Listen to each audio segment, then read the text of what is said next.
The call came at exactly 2:17 on a Tuesday afternoon. I remember checking my watch as the phone rang, thinking it might be Jack calling to say he would pick up pizza for dinner. Instead, it was a police officer telling me there had been an accident. My husband and 2 children were gone, just like that. When the shock subsided enough to function, I called my parents. I needed them more than I ever had before. My father listened to my sobbing explanation, then responded with chilling calm. "Today is Trevor's birthday. We can't come." 6 months later, one headline about me would send my entire family into absolute panic when they learned what I had done. Before that Tuesday afternoon, I had what most would consider a perfect life. My husband Jack and I had been married for 10 wonderful years. He was 34, tall with kind blue eyes that crinkled when he smiled, which was often. Our daughter Emily was 8, already showing her father's scientific mind and my creative spirit. Noah, our 5-year-old son, was pure sunshine with endless energy and a laugh that could brighten the darkest day. We lived in a 2-story colonial house in suburban Pennsylvania, with a backyard that backed up to a small wooded area where the kids would build forts and have adventures. Jack worked as an environmental engineer for a firm he had co-founded with his college roommate David. They specialized in sustainable water systems, and Jack was passionate about bringing clean water solutions to communities in need. I worked from home as a freelance graphic designer, which allowed me the flexibility to be there when the kids got home from school and to volunteer in their classrooms. Our life together wasn't perfect, but it was beautiful. We had disagreements about small things like whose turn it was to take out the trash or whether Emily should be allowed to get her ears pierced, but we always found our way back to each other at the end of the day. My relationship with my own family was the one dark cloud in my otherwise sunny existence. Growing up as the oldest child, I had experienced firsthand how my younger brother Trevor became the center of our family universe from the moment he was born. My parents, Linda and Robert, made it clear through countless actions that Trevor was their priority. When I was 10 and won first place in the state art competition, my parents skipped the award ceremony because Trevor had a minor league baseball game. The blue ribbon sat on my dresser for weeks before my mom finally noticed it and said, "Oh, that's nice, honey," before rushing off to help Trevor with his science project. My 16th birthday fell on the same weekend as Trevor's middle school debate tournament. Instead of the sweet 16 party they had promised, my parents drove 4 hours to watch Trevor compete. They left money for pizza and a note saying we would celebrate when they got back. We never did. As I got older, the pattern continued. When I graduated college with honors in graphic design, my parents attended the ceremony but left immediately after to attend Trevor's junior year baseball championship. They missed my first gallery showing completely because Trevor had a cold and needed them. Meeting Jack in my early 20s changed everything for me. He was the first person who made me feel like I was worthy of being someone's priority. When I told him about my family dynamics, he didn't try to minimize my feelings or suggest I was overreacting. Instead, he said, "They're missing out on knowing an incredible person."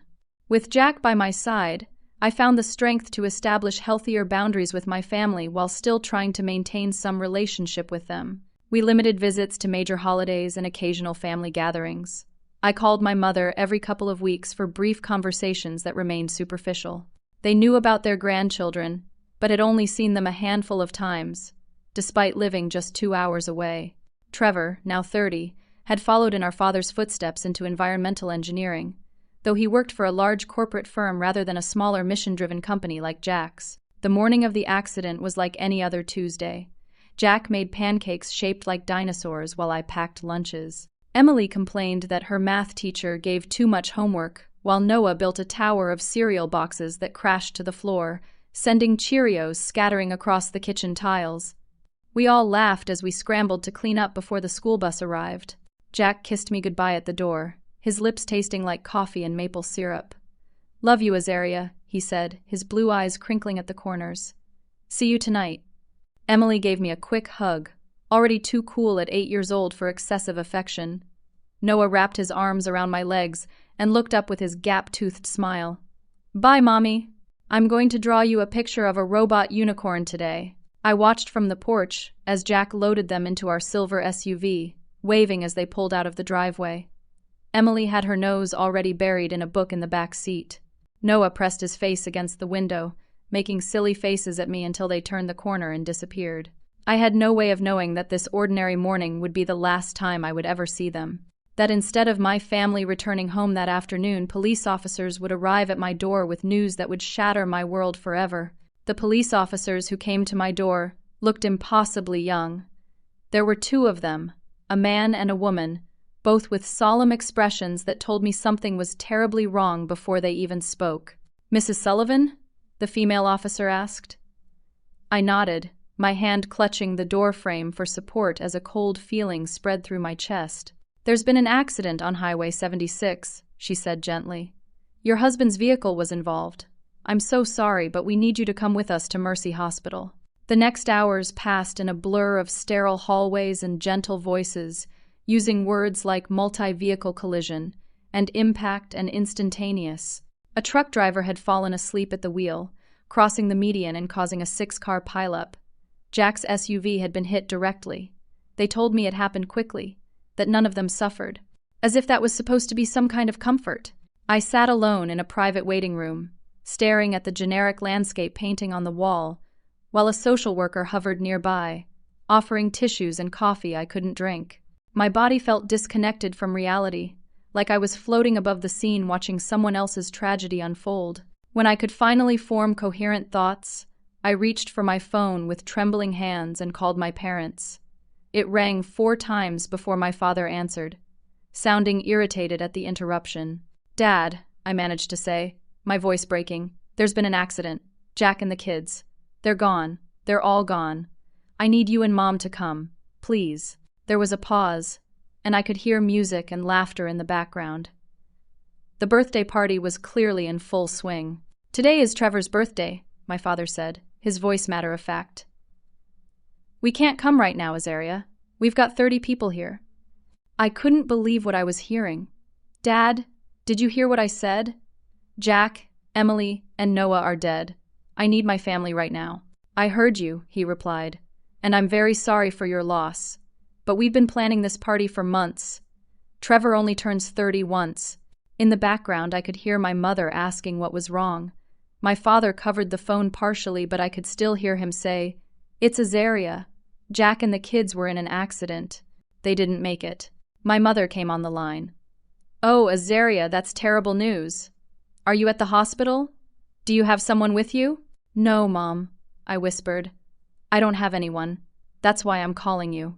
"Well, honey, we just can't get away right now. Today is Trevor's special day. We've got guests from out of town and everything. We can come visit next weekend to help you sort things out." Next weekend.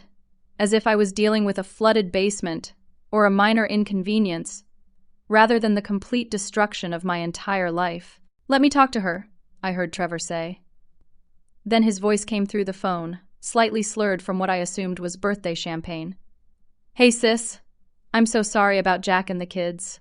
That's really awful. But you know how much work my parents put into this party. There's an ice sculpture and everything. Maybe you could come here? Being around family might help." I ended the call without responding, too stunned to form words. The social worker approached cautiously, having overheard enough to understand what had happened. "Is there someone else we can call for you?" she asked gently. With numb fingers, I scrolled through my contacts and found my in-laws' number. Jack's parents lived in Ohio, a 12-hour drive away. I hesitated, knowing it was a lot to ask, but I had no one else. Helen answered on the second ring. "Azaria, is everything okay?" When I told her, her wail of grief cut through the phone. After she regained composure, there was no hesitation. "We're leaving right now," she said firmly. "We'll drive through the night. You won't be alone, sweetheart. We'll be there by morning." And they were. While my own parents celebrated my brother's birthday with cake and ice sculptures, my in-laws drove 12 hours straight through the darkness to reach me. They arrived at the hospital at 5:30 in the morning, bleary-eyed and heartbroken, but determined to be by my side. Jack's mother, Helen, pulled me into her arms, and for the first time since receiving the news, I broke completely. We cried together, mourning the loss of the man we both loved, the children who would never grow up. Jack's father, Frank, stood beside us, his large hand on my shoulder, silent tears streaming down his weathered face. "We're here now," Helen whispered, stroking my hair as if I were her own child. You're not alone, Azaria. We're your family, too. In that moment, the contrast between my blood relations and the family I had gained through marriage couldn't have been more stark or painful. The people who should have dropped everything to support me had chosen a birthday party instead. The comparison would burn in my heart for months to come, fueling what would eventually become my path to both healing and justice. Planning 3 funerals simultaneously feels like an impossible task, like trying to bail out the ocean with a teaspoon. Yet somehow, with Helen and Frank by my side, we made it through the blur of funeral home consultations, cemetery plot selections, and obituary writings. We chose a joint service for all 3, as I couldn't bear the thought of going through the ritual more than once. My phone remained conspicuously silent throughout those dark days. No calls from my parents, no messages asking if I needed anything, no flowers sent to express their condolences.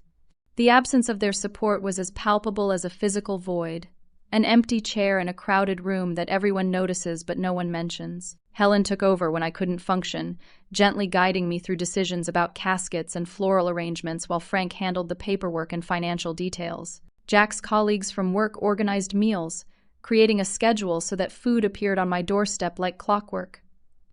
Neighbors collected our mail and kept the lawn mowed. The community surrounded me with the support my own family had denied me. The day of the funeral dawned bright and clear, a beautiful spring day that seemed to mock the darkness in my heart. The church overflowed with people whose lives had been touched by Jack, Emily, and Noah. Jack's colleagues spoke of his brilliance and compassion. Emily's teacher shared stories of her curiosity and kindness. Noah's kindergarten friends had drawn pictures that were displayed near his tiny casket, colorful images of robots and dinosaurs, and the family he had loved. I sat in the front pew between Helen and Frank, gripping their hands as if they were lifelines keeping me from drowning. Jack's extended family filled several rows, cousins and aunts and uncles who had traveled from across the country to pay their respects. The Sullivan family showed up in force to support one of their own, even as my own family's absence created a void I couldn't ignore. As people approached to offer condolences, many asked about my parents. I made vague excuses about travel difficulties, too ashamed to admit the truth. How could I explain that my family had chosen a birthday party over the funeral of my husband and children? How could I articulate that level of abandonment without falling apart completely? After the service, we proceeded to the cemetery where 3 caskets, one heartbreakingly small, were lowered into the ground side by side. I placed white roses on each one, whispering private goodbyes through tears that seemed endless. The finality of that moment, watching the earth cover the people I loved most in the world, nearly broke me. Back at the house, surrounded by well-meaning friends bringing casseroles and platitudes, my phone buzzed with a text message. It was from Trevor, the first contact from any member of my family since the initial phone call. "Sorry we couldn't make it today," the message read. "The party was a huge success. Sorry for your loss. Let us know if you need anything." Attached was a photo of Trevor grinning behind a massive birthday cake shaped like an environmental award, my parents beaming proudly on either side of him. I stared at the image until my vision blurred, then deleted the message without responding.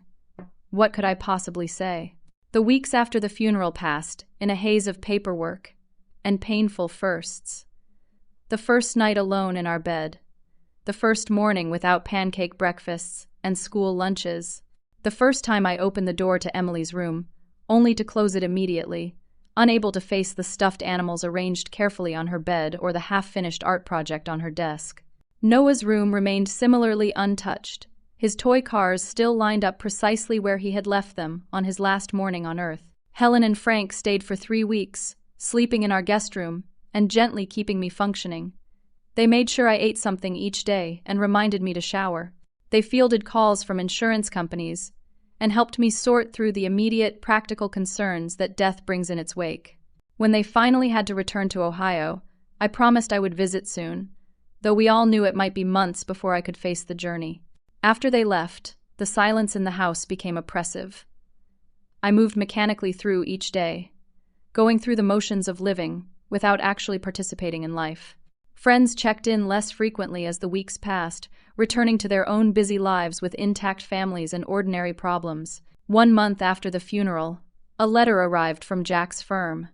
David, his business partner, had been handling everything in Jack's absence, but needed to discuss the future.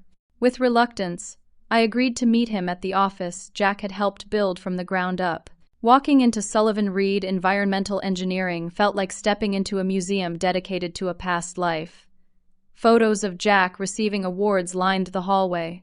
His coffee mug still sat on his desk. His jacket hung on the back of his chair as if he might return at any moment. David embraced me awkwardly, his own grief evident in the dark circles under his eyes. "I've been putting this off," he admitted, "but there are things we need to discuss." He explained that as Jack's wife, I inherited his 50% ownership in the firm. Additionally, Jack had maintained a substantial life insurance policy, one I hadn't even known existed. The amount, $2 million, seemed surreal, an arbitrary number that could never compensate for what I had lost. "There's more," David said, sliding a folder across the desk. "Jack was meticulous about providing for you and the kids. His shares in the firm are worth approximately $1.5 million based on our last valuation." I stared at the numbers on the page, unable to process what they meant for my future. Financial security wasn't something I had worried about yet, still too consumed by grief to think practically. "What happens to the firm?" I asked, my voice sounding distant to my own ears. "That's up to you," David replied. "You could sell your shares, either to me or to an outside investor, or you could remain a partner. Jack always said you had good business sense, even if you didn't use your marketing degree." I left with the folder tucked under my arm, promises to think about it falling from my lips automatically. The weight of these decisions felt impossible to bear on top of everything else. That night, alone in our home that no longer felt like home, I opened the folder again. Amid the legal documents and financial statements was a sealed envelope with my name written in Jack's familiar handwriting. With trembling fingers, I broke the seal. "My dearest Azaria," the letter began, "if you're reading this, something has happened to me. I hope I live to be 90, and we got to grow old together. But if not, know that loving you and our children has been the greatest joy of my life." I read through tears as Jack detailed his hopes for my future, his confidence in my strength, and his practical advice for handling the assets he left behind. The last paragraph caught me completely off guard. "Don't let your family's failure to recognize your worth define you. You deserved better from them, and I'm sorry they couldn't see the amazing woman I was privileged to love. Build the life you want now. The money won't bring happiness, but it can bring freedom. Use it well, my love." For the first time since the accident, I felt something stir within me beyond grief. A sense of purpose, perhaps, or the first flicker of the strength Jack had always seen in me. With financial security came options I hadn't considered before. Perhaps, in time, I could find a way to honor Jack and our children by building something meaningful from the ashes of our shattered life. I fell asleep that night, clutching Jack's letter to my chest. The first night I didn't cry myself to sleep. Instead, I dreamed of Jack smiling at me with those crinkly eyes, nodding encouragingly as if to say, "You'll find your way. I believe in you." 3 months after the funeral, I finally found the courage to enter Jack's home office. The room had remained exactly as he left it, his reading glasses perched on top of a stack of research papers. Coffee rings staining the desk calendar, still turned to April. The air felt stale and unused, but underneath, I could detect the faint scent of his sandalwood cologne. I had been avoiding this space, knowing it would be filled with too many memories, too many reminders of the future we had planned together. But David had called again, gently suggesting that there might be important work documents I should review, particularly related to a project Jack had been excited about in the weeks before his death. Taking a deep breath, I began the painful process of sorting through his belongings. Each folder, each notebook, each post-it note in his handwriting felt like both a gift and a wound. I discovered birthday cards he had already purchased for Emily's upcoming birthday, now several months past. A Father's Day tie Noah had obviously helped pick out, still in its gift bag with a handmade card tucked inside. I worked methodically through the desk drawers, filing cabinet, and bookshelves, creating piles for personal keepsakes, items to donate, and work-related documents to give to David. It was in the back of the filing cabinet that I found it, a thick file labeled simply Clearwater. Inside was a comprehensive collection of research papers, handwritten notes, diagrams, and prototype designs for what appeared to be an innovative water filtration system. Unlike anything I had seen in Jack's previous work, this system was designed to remove contaminants at a molecular level while requiring minimal energy input. The potential applications seemed enormous, from disaster relief to developing nations to rural communities with compromised water supplies. As I flipped through the pages, I recalled conversations where Jack had mentioned working on something revolutionary. "This could be the thing that makes a real difference, Azaria," he had said one night as we lay in bed.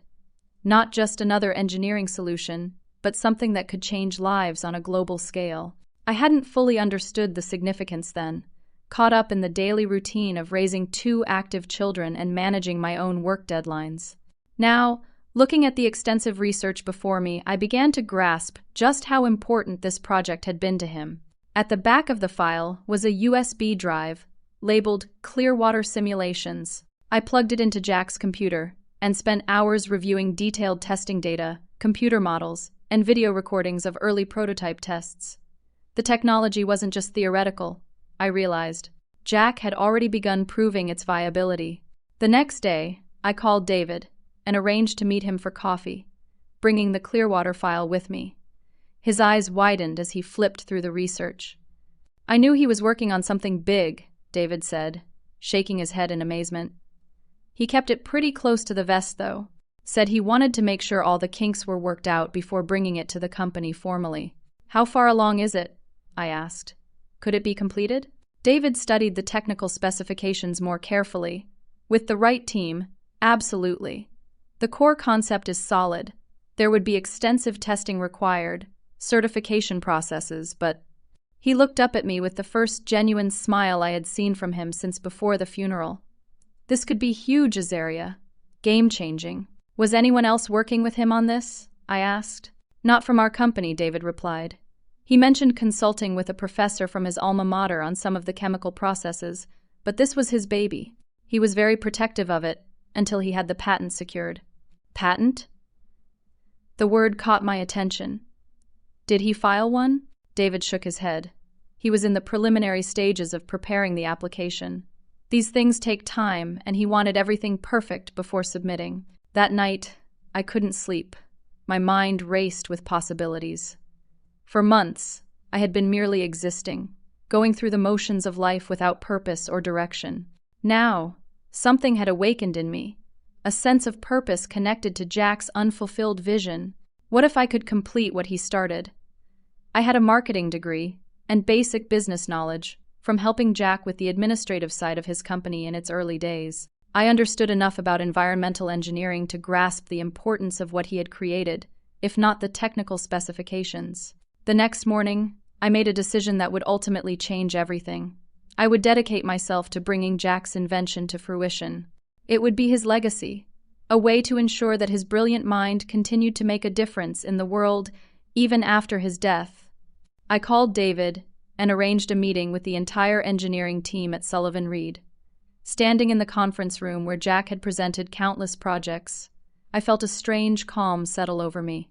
My husband was working on something revolutionary, I told the room full of engineers who had respected and admired Jack. "I want to complete it in his honor, and I need your help."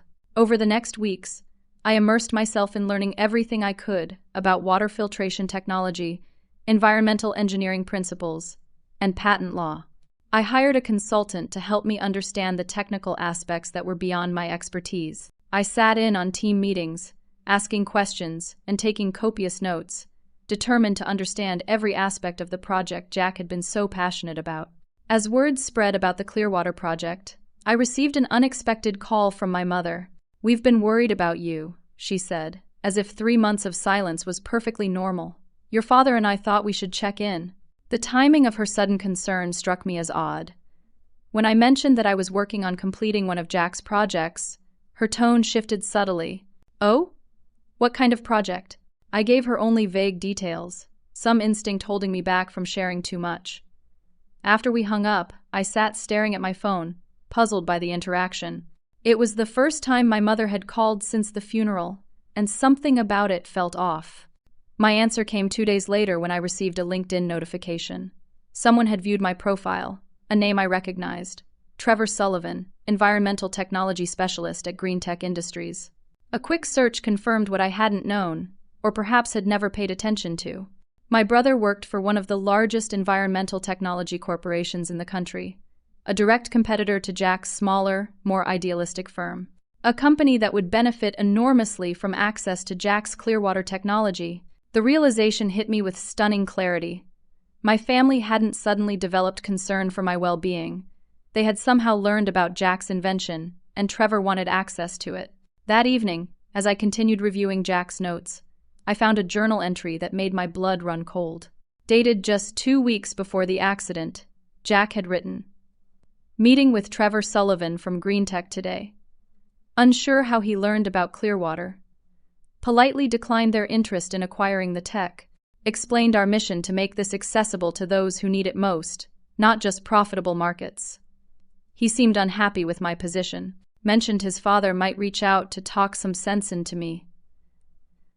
We'll need to be cautious moving forward. Jack had met with my brother. My brother had tried to acquire his technology for Green Tech. And now, 3 months after Jack's death, my family was suddenly interested in what I was doing with his work. The betrayal cut deep, reopening wounds that had barely begun to heal. But beneath the pain, another emotion surfaced, one I hadn't felt in months. Determination. Jack had protected his vision from corporate interests that would prioritize profit over people. Now it was my turn to do the same. I called my patent attorney that night and expedited the patent application process.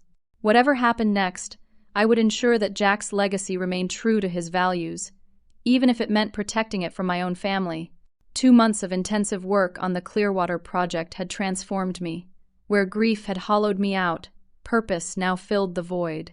I woke each morning with clear goals and fell into bed each night exhausted but satisfied. The team at Sullivan Reed had embraced me not just as Jack's widow but as a valuable contributor to the project. My marketing background proved useful in developing the strategy for eventually bringing the technology to market, and my outsider perspective sometimes helped the engineers see solutions they had overlooked. The patent application was progressing well, and we had developed several working prototypes that were showing promising results in preliminary testing. David had connected us with several nonprofit organizations interested in implementing the technology in regions with limited access to clean water, and the excitement about Clearwater's potential was growing. It was against this backdrop of progress that I received another unexpected call from my parents. They wanted to visit. This time, they insisted they would come to me. Trevor would accompany them, they explained, as he happened to have business in the area that weekend. Something about their sudden interest made me uneasy, but I agreed. Perhaps part of me wanted to believe they had finally realized their terrible mistake and wanted to make amends. Another part, the part still raw from their abandonment, wanted them to see that I had survived without them, that I was building something meaningful from the wreckage they had left me to face alone. They arrived on a Friday evening, my father driving their luxury SUV with my mother in the passenger seat, and Trevor in the back. They looked exactly as they always had. My father distinguished in his tailored blazer, my mother perfectly coiffed, Trevor with the confident smile that had always opened doors for him.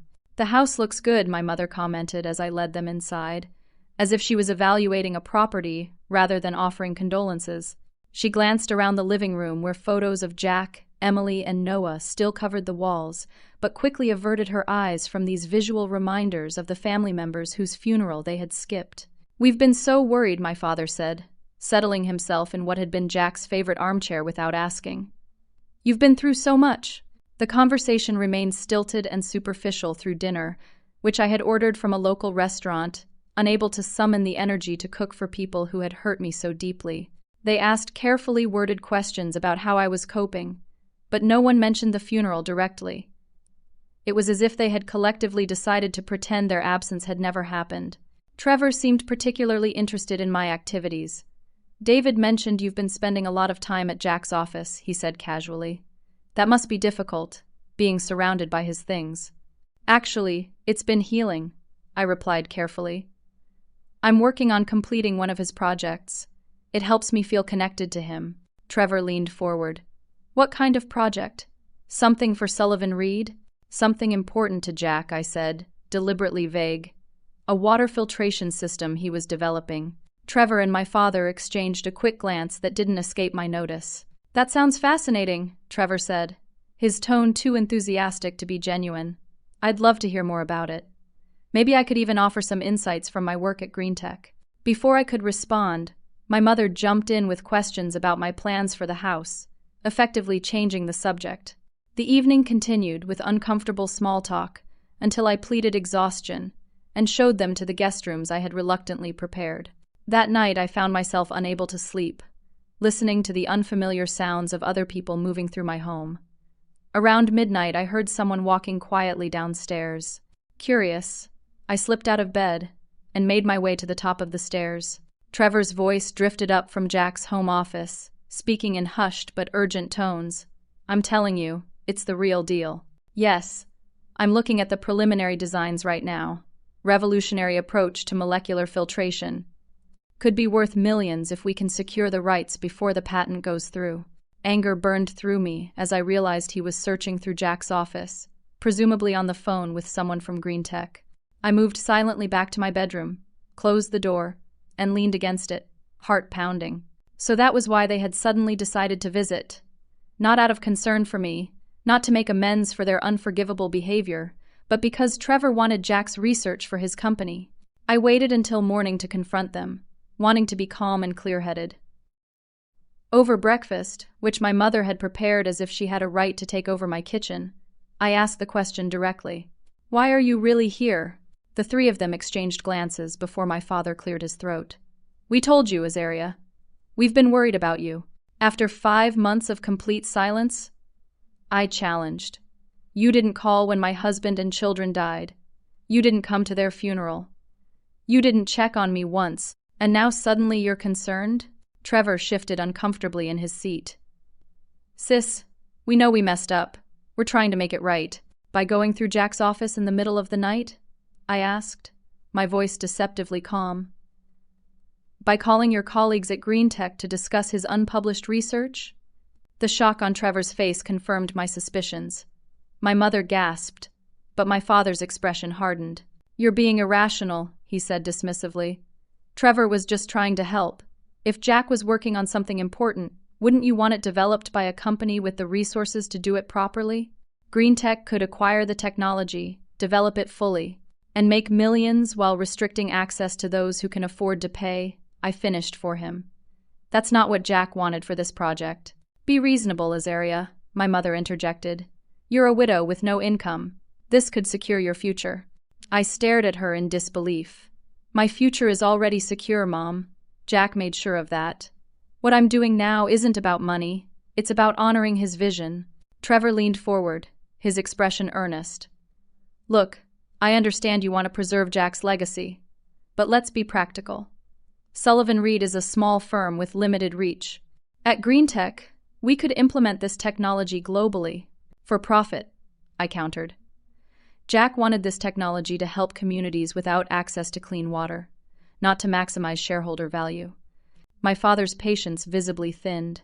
This is exactly the kind of impractical idealism that limited Jack's success. He could have been much more than a partner in a boutique firm if he'd been willing to think bigger. The casual dismissal of Jack's achievements sparked something fierce inside me. Jack was successful by every measure that matters. He built a company based on his values. He helped communities around the world. He was respected and loved. He made a difference. And yet he left you alone with nothing but pipe dreams, my father said coldly. I stood up, shaking with anger. He left me with love, respect, and purpose. More than I can say for my own family. Now you're being dramatic, my mother sighed. Am I? I challenged. Tell me honestly, why did you really come here after all this time? Was it because you finally realized what terrible parents you've been? Or was it because Trevor told you about Jack's technology and you thought you could manipulate me into handing it over? The silence that followed was answer enough. Your problems are your own, Azaria, my father finally said. Family means supporting success. And Trevor has an opportunity here that could benefit everyone. Your stubbornness is getting in the way of progress, just as it always has. In that moment, any lingering hope I had harbored that my family might someday understand or make amends evaporated completely. I want you to leave, I said quietly. All of you. Now. You're being unreasonable, my father started, but I cut him off. No, I'm finally seeing clearly. You didn't come for my husband's funeral because he didn't matter to you. You didn't come when my children died because they didn't matter to you. You came now because you want something from me. Well, you can't have it. Get out of my house. They left within the hour, my mother tearful, but not arguing. My father stiff with indignation, Trevor avoiding my eyes completely.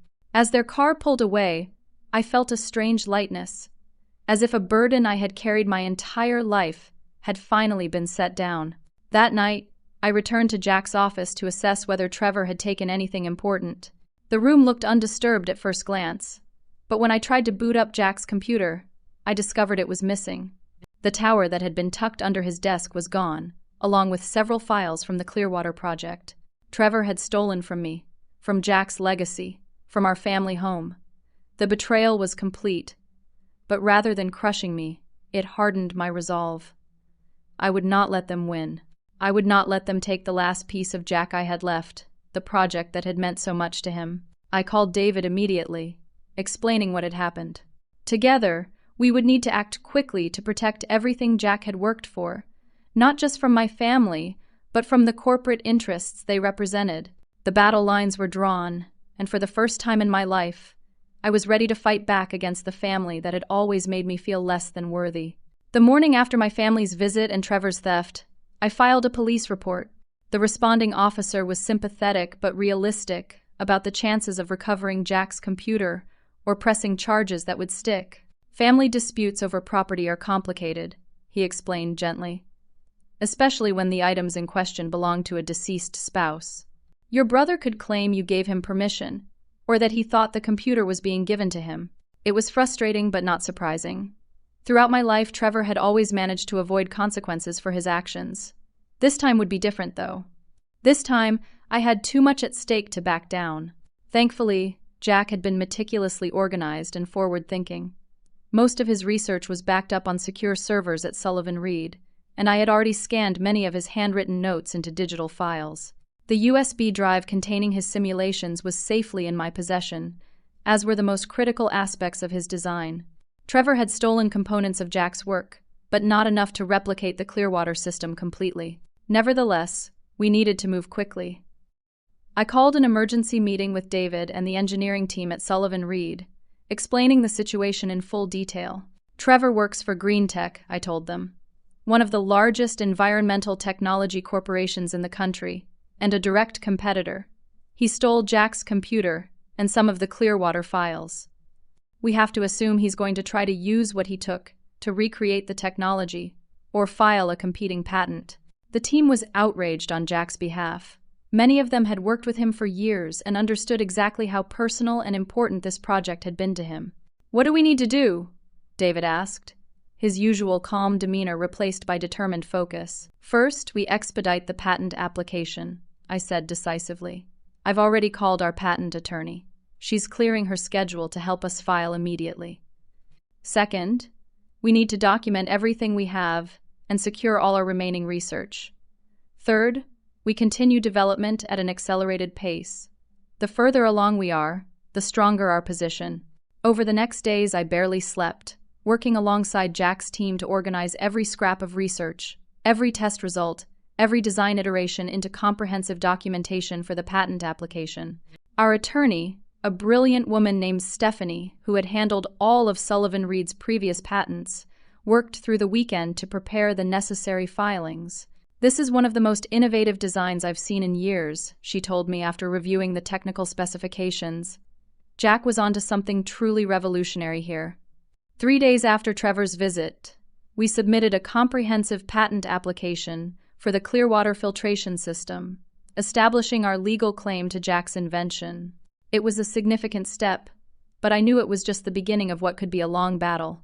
Sure enough, within a week of our filing, I received a cease and desist letter from GreenTech's legal department claiming that they were developing similar technology and that our work might infringe on their pre-existing research initiatives. I forwarded the letter to Stephanie, who responded with professional disdain. "Classic intimidation tactic," she said. "They have no grounds, but they're hoping you'll get scared and back off." "We're not backing off." She drafted a strongly worded response, outlining our patent filing and requesting immediate confirmation that GreenTech would cease any attempt to develop technology based on the materials Trevor had inappropriately obtained. What followed was a flurry of increasingly aggressive communications from GreenTech, including thinly veiled threats of expensive litigation that they suggested a small firm like Sullivan Reed couldn't afford to fight. Each time, Stephanie responded with unwavering confidence in our position. Meanwhile, I received multiple calls from my parents, which I let go to voicemail. The messages started with feigned concern about my emotional state and gradually evolved into suggestions that I was being manipulated by Jack's colleagues and that I should let professionals handle the technology. I deleted each one without responding. Trevor tried a different approach, sending emails directly to me with subject lines like, "We can work this out," and "partnership opportunity." I forwarded them to our legal team without reading the contents.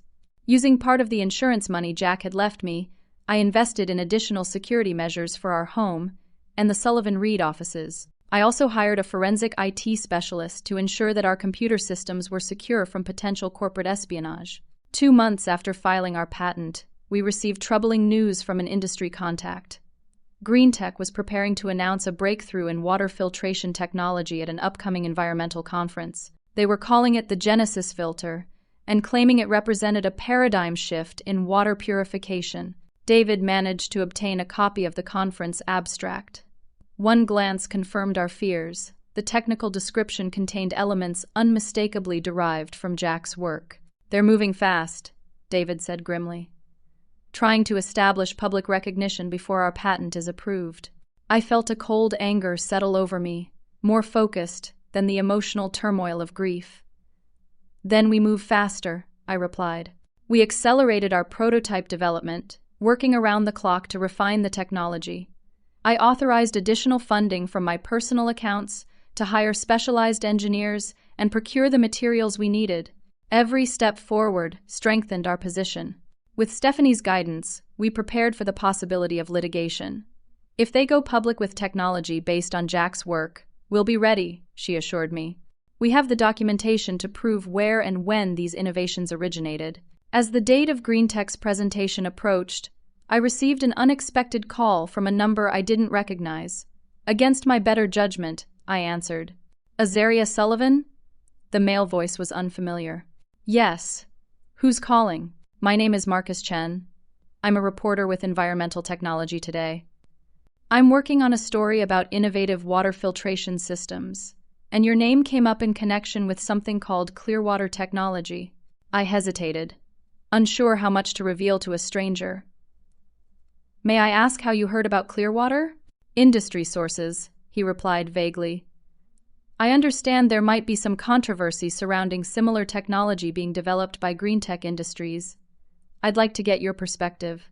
After confirming his identity and credentials, I agreed to a limited interview, carefully following the guidelines Stephanie had prepared for any media inquiries. I explained the origins of the Clearwater system as Jack's passion project, mentioned our patent filing, and emphasized our commitment to developing the technology for humanitarian applications.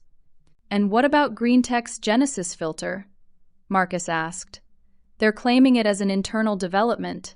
"All I can say is that our records clearly establish the provenance of the Clearwater technology," I responded carefully.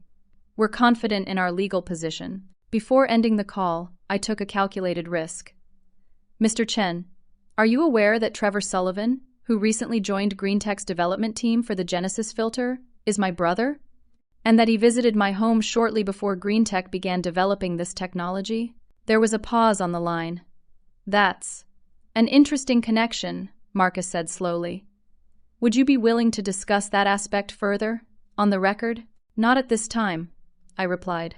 "But I think it's relevant context for your story." The seed was planted. Sometimes journalism could accomplish what legal proceedings could not, especially when there was a compelling human interest angle. And what could be more compelling than family betrayal following a tragic loss? 2 days later, I received an urgent call from Stephanie.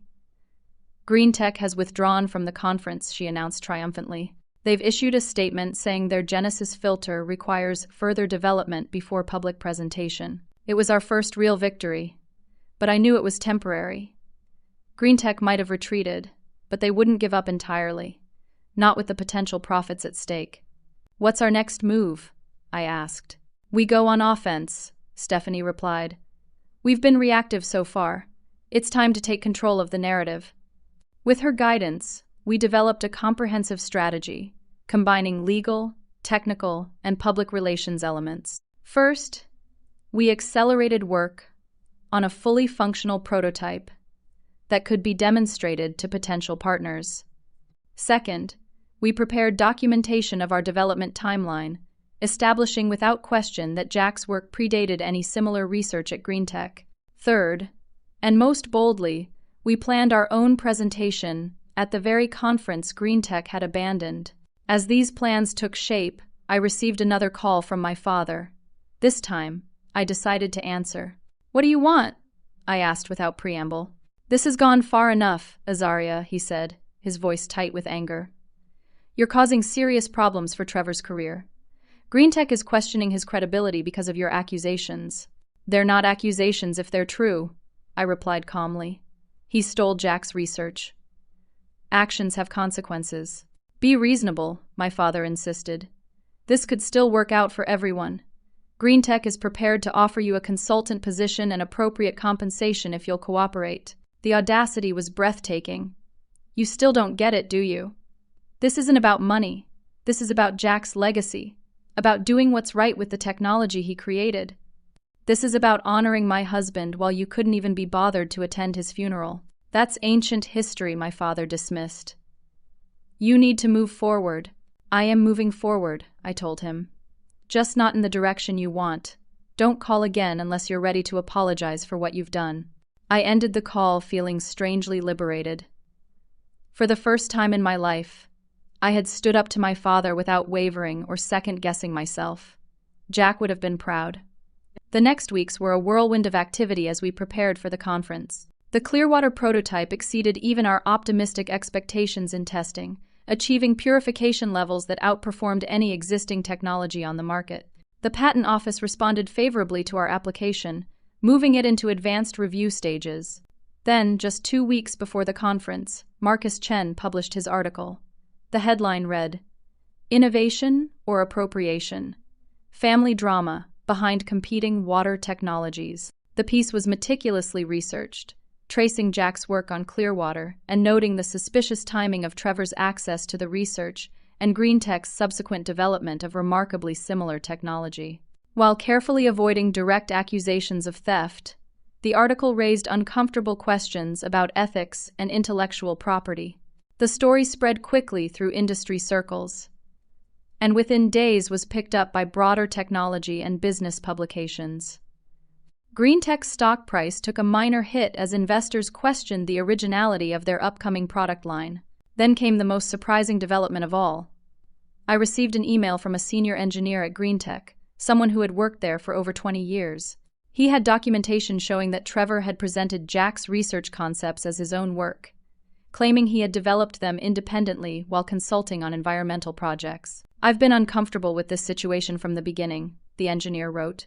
"Your husband's work deserves to be recognized and developed according to his vision." With this final piece of evidence in hand, we were positioned not just to defend Jack's legacy, but to reclaim it completely. The tide had turned decisively in our favor, and for the first time since discovering Trevor's theft, I allowed myself to believe that justice might actually prevail. The environmental conference was held in Chicago on a bright October day, exactly 6 months after I lost Jack and our children. As I stood at the podium preparing to present the Clearwater technology to the assembled industry experts, journalists, and potential partners, I felt Jack's presence more strongly than I had since the accident. This was his moment as much as mine. 6 months ago, my world ended when I lost my husband and 2 children in a tragic accident. I began, my voice steady despite the emotion behind my words. Jack Sullivan was more than my husband. He was a visionary engineer who believed that clean water should be a right, not a privilege. I presented the Clearwater system, explaining in terms accessible to the mixed audience how the technology worked and why it represented such a significant advancement. The demonstration went flawlessly, with live testing showing how effectively the system removed contaminants from heavily polluted water samples. What makes Clearwater truly revolutionary isn't just its effectiveness, I continued. It's the accessibility of the design. These units can be manufactured at a fraction of the cost of current systems, can operate with minimal energy requirements, and are designed to be maintained with locally available materials. The response was overwhelming. Representatives from international aid organizations, sustainability nonprofits, and government agencies lined up to discuss potential implementations. Investors expressed interest in funding expanded production. Journalists requested interviews and follow-up demonstrations. One person was notably absent. Trevor had wisely chosen to skip the conference entirely. GreenTech had sent a lower-level delegation that sat stiffly through my presentation, taking notes but asking no questions. That evening, back in my hotel room, I received a text message from David, who had remained at the conference venue networking with potential partners. It contained a link to a just-published article in the Business Technology Journal, with the headline, "Widow donates $50 million to water charity, disowns family who abandoned her after tragedy." The reporter had pieced together the personal story behind Clearwater, including my family's absence at the funeral and their subsequent attempt to profit from Jack's work. The article announced my intention to establish the Jack Sullivan Foundation with an initial endowment of $50 million, funded through a combination of the lawsuit settlement from GreenTech, my inheritance from Jack, and pledged support from new investors and partners. Within hours, my phone exploded with notifications. The story had gone viral, picked up by major news outlets and social media channels. The human interest angle of a grieving widow fighting to preserve her late husband's legacy against her own family's betrayal resonated deeply with the public. My parents called repeatedly. I let it go to voicemail. Trevor sent increasingly desperate text messages, ranging from anger to pleading to threats. I blocked his number. The foundation came together with remarkable speed in the following weeks. With guidance from experts in nonprofit management and environmental technology distribution, we established a clear mission to implement clear water systems in communities with the greatest need, providing clean water solutions without the burden of prohibitive costs or corporate profit margins. Jack's former colleagues enthusiastically joined the foundation's technical team, many leaving lucrative positions at Sullivan Reed to be part of something with even greater purpose. David restructured the firm to focus primarily on supporting the foundation's mission while maintaining a sustainable business model. 3 weeks after the conference, I finally agreed to meet with my parents. They had been attempting to reach me through various channels, even showing up at my house unannounced, only to be turned away by the new security system I had installed. We met at a neutral location, a quiet restaurant in a neighboring town. They arrived looking uncharacteristically disheveled. My father without his usual air of authority. My mother's perfect appearance showing signs of stress. "What you've done is unconscionable," my father began, his voice low but intense. "Our family is being harassed by reporters. Trevor has been fired from GreenTech. Your mother can't even go to the grocery store without people whispering about us." I regarded him calmly. "What I've done? I protected Jack's work from being stolen and exploited. I created a foundation that will help millions of people access clean water. Which part of that do you find unconscionable?" "You publicly humiliated us," my mother hissed. "You told the world we didn't attend your husband's funeral." "Did you attend?" I asked simply. She looked away. My father's jaw tightened. "The truth isn't humiliating unless you did something shameful," I continued. "You chose Trevor's birthday party over the funeral of my husband and children. You chose to help him try to steal Jack's research. Those were your choices, not mine." "We made a mistake," my father admitted reluctantly. "We should have come to the funeral. But this public vendetta is disproportionate." "This isn't a vendetta," I said. "I never sought publicity for what you did. I simply didn't lie when asked about my family's support during my loss. The foundation isn't about you, it's about Jack's vision. The fact that the public finds your behavior reprehensible is your problem, not mine. What do you want from us? My mother asked, tears forming in her eyes. How do we fix this? I considered the question carefully. For most of my life, I had wanted their approval, their support, their love. I had bent myself into shapes that didn't fit, trying to be worthy of the attention they lavished so easily on Trevor. Now, looking at them across the table, I realized I no longer needed anything from them. I don't want anything from you, I said finally. I don't hate you. I don't even blame you anymore. You are who you are, and I've accepted that. What I want is to continue building something meaningful from the ashes of my loss. You can be part of that or not, but it will continue either way. You're saying you've disowned us, my father stated flatly. I'm saying I've stopped expecting you to be the parents I needed, I corrected. Whether we have a relationship going forward depends entirely on your ability to respect the boundaries I set and the choices I make. They left without resolution, my father angry, my mother tearful. I watched them go with a strange sense of peace. For the first time in my life, I had spoken my truth without fear of their disapproval. Whatever happened next would be on my terms. In the year that followed, the Jack Sullivan Foundation flourished beyond my most optimistic projections. We established clear water systems in 27 communities across 12 countries, providing clean water to over 1 million people. Each installation included training for local technicians and sustainable maintenance plans. Trevor eventually found work at a much smaller firm, his reputation permanently tarnished by the scandal. My parents maintained their distance, occasionally sending formal cards on holidays but making no real attempt to rebuild our relationship on the new terms I had established. Jack's parents, Helen and Frank, became integral to my life and the foundation's work. Helen joined the board of directors, bringing her experience as a retired school administrator to the foundation's educational initiatives. Frank, a skilled woodworker, designed specialized tools to help with system maintenance in remote locations. On the anniversary of the accident, we dedicated the foundation's new research center. Standing before the assembled team members, partners, and supporters, I unveiled a simple plaque bearing Jack's favorite quote. "The measure of a life is not in what we accumulate, but in what we give." As I spoke about Jack's vision and the lives being transformed by his innovation, I felt a sense of purpose and peace I never thought possible in the aftermath of such devastating loss. The pain hadn't disappeared. There would always be an Emily-shaped hole and a Noah-shaped hole in my heart, always a longing for one more moment with Jack. But alongside that pain now existed something meaningful, something that would outlast all of us. That evening, I sat alone on our back porch, watching the sunset paint the sky in colors that reminded me of Emily's artwork. I thought about the journey of the past year, from unimaginable loss to unexpected purpose. I thought about family, both the one I had lost and the one I had found in surprising places. True family, I had learned, wasn't defined by blood or obligation.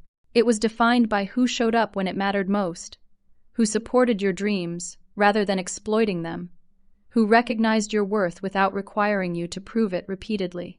Jack had understood that all along, trying gently to help me see it. In losing him, I had finally learned the lesson he had been teaching me throughout our life together. In choosing my brother's birthday over my family's funeral, my parents had revealed a truth I had spent decades trying to avoid seeing. In choosing to fight for Jack's legacy, I had discovered strengths I never knew I possessed. Both choices had led me here, to this moment of clarity and purpose. The Jack Sullivan Foundation would continue to grow, bringing clean water to millions more people around the world. Jack's innovation would help communities thrive, children grow healthy, and families build better futures. It wasn't the life we had planned together, but it was a life with meaning, a legacy worthy of the man who had loved me enough to show me my own worth. As darkness fell, I whispered into the night air, "We did it, Jack. We made it matter." Have you ever had to choose between honoring someone you've lost and maintaining peace with difficult family members? I'd love to hear your thoughts in the comments below. Sometimes the hardest decisions lead to the most meaningful paths forward. If this story resonated with you, please like, subscribe, and share with others who might find comfort or inspiration in Azaria's journey. Your support helps more stories like this reach those who need them. Thank you for joining me today. Remember that true family is defined by love and respect, not just DNA. Until next time, take care of yourselves and each other.